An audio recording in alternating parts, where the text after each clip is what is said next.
our foodie show. For the first time, we're actually doing a show from our kitchen, from my kitchen.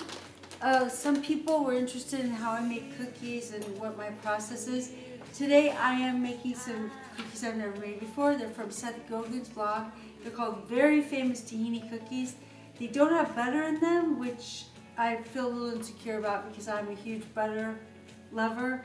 But instead of butter, they have the Tahini butter, which Daniel has been so wonderful to mix up. So we have organic Tahini butter. We have some great ingredients. We have real ginger.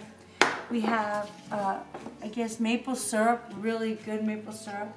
We're using, instead of just the almond flour, which Seth had recommended, we've mixed it with some ingredients that I know to be important in a situation like this, to make it a more smooth texture, because the almond flour can be very grainy, which will probably work well for this cookie, but in general it can be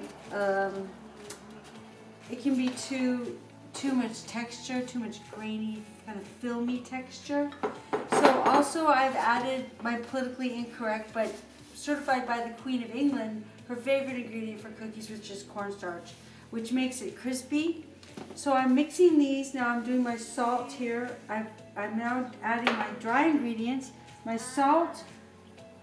So I'm doubling this because I'm doubling the recipe, doing a double amount so I can use it for different events. I've got my salt, and then I've got my baking soda. So this tells me that we're not doing a rising cookie. If it was a cookie that I wanted to be puffy and puff up, I would need baking soda and powder, but we're not doing that type of cookie. So this is not my recipe. I've never done it before. So now I'm blending all my dry ingredients together. It's very important that you do everything, completely by the book, that way that we don't skip any steps.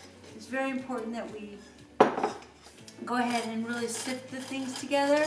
That's something I found to be very critical. Everybody wants very blended things, especially when you're sort of using other flours, multiple flours, in other words. So now I've got my dry ingredients. I can't think of anything else that's dry. Generally speaking, it's very important to do dry and wet ingredients. That seems to be a classic thing that you always see, that they don't do dry and wet together. They always do dry and wet separately. So I'm done with my dry ingredients. So I've got these all mixed up into this powder. It's, a very lovely kind of creamy white colored powder that way. So that's great. We got that. Now we're moving on to, we were going to just do 1/3 cup honey or maple syrup. But I think I'm going to also add a little bit of organic sugar to that instead of just the maple syrup, because I feel like it won't have... People look for a sugar crunch. They look for the crunch of the chemical component of the sugar, of what it does. It makes a crunch. And I like to use a little bit, much less than average, because it gives it that component. So now I'm going to do 1/3, but I'm doubling it. So it'll be 1/3, so it'll be 2/3. But I'm going to cut back just a little and add sugar instead. Okay, so we're mixing now. We're mixing the wet ingredients. We put in the maple syrup, and now we're adding the tahini butter. This is some beautiful stuff right here, this tahini butter.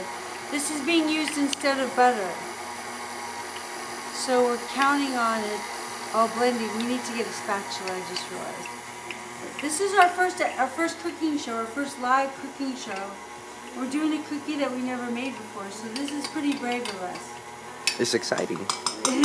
We're excited. It smells wonderful. Oh, you can really smell it, like peanut butter. Yeah, the tahini is a lot like peanut butter. Wow, yeah, a lot like peanut butter. So now we're gonna add this ginger. We're gonna add this natural ginger.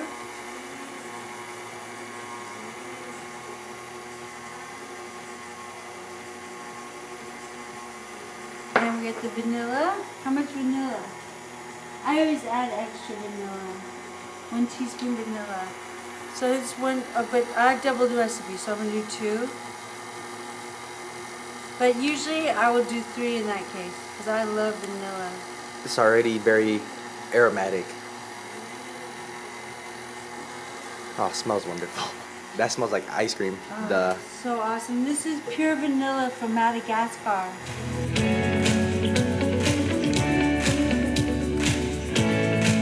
So now we're using the sesame seed, organic sesame seed, and we're putting it on the outside.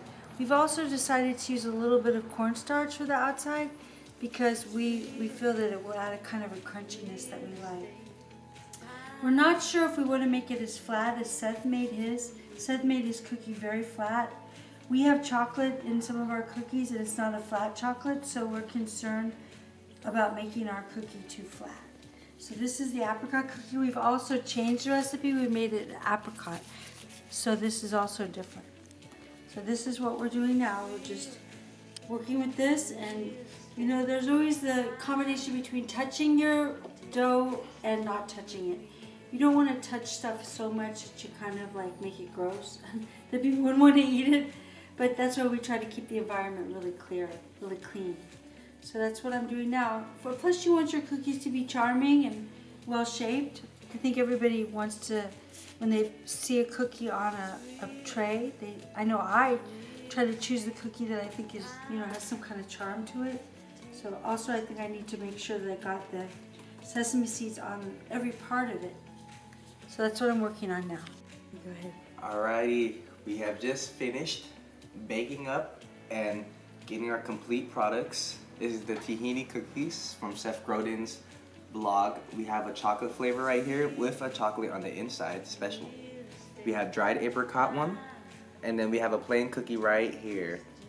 And the smell is very aromatic. I did not know this, but tahini is very similar to peanut in texture. I would say it's almost like almond butter. It's a little bit creamier, but the smell and the taste of it is a lot like peanut butter, very similar. And now I'm going to be trying the chocolate one today. Alrighty.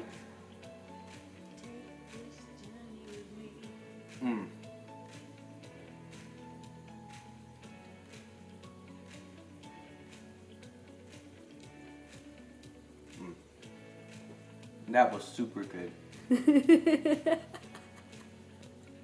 Wow. The sesame seeds were a great small piece to the texture. The chocolate in the middle, as you can tell, is melted, so that really blends in correctly. The cornstarch, I think, was a beautiful taste. You'll see in our video that we added cornstarch, and that added a nice crunchy layer on the outside. Wow, still keeping the soft, chewy core on the inside with the chocolate. And wow.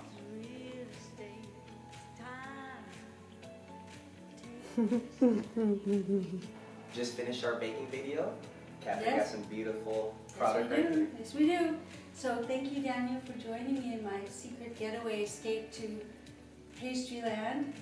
Definitely. It was delicious, and I am just glad to be in the role that I am because it was great tasting the food. Yeah. If only you guys could taste it in person. It really is, yeah.